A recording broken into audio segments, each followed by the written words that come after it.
Bismillahirrahmanirrahim. Assalamualaikum warahmatullahi wabarakatuh. Nama diberi Sarjan Irfan Hassan bin Abdullah. Jadi pada hari ini saya akan melakukan jahitan kreatif di mana saya akan membuat frame hiasan.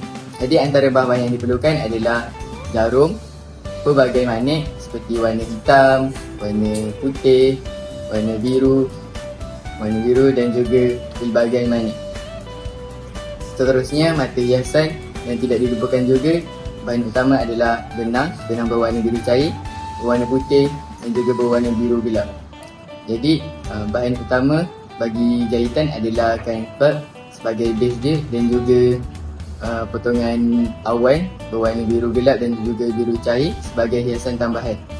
Dan juga semestinya kita perlukan gunting, gam dan juga bingkai gambar. Jadi mari kita mulakan proses jahitan ini.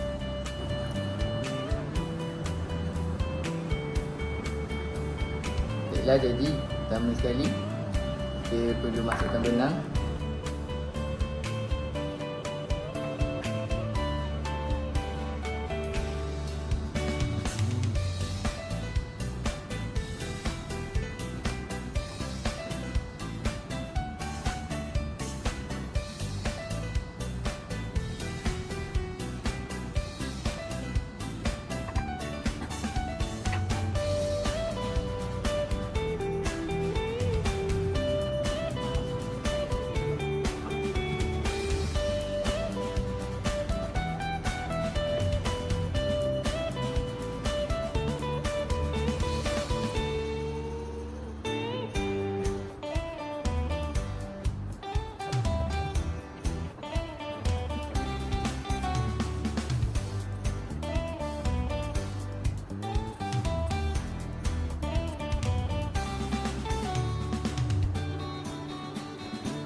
Jadi frame hiasan kita pada hari ini dah siap dan ini hasil dia. Sekian, terima kasih. Assalamualaikum warahmatullahi wabarakatuh. Bye.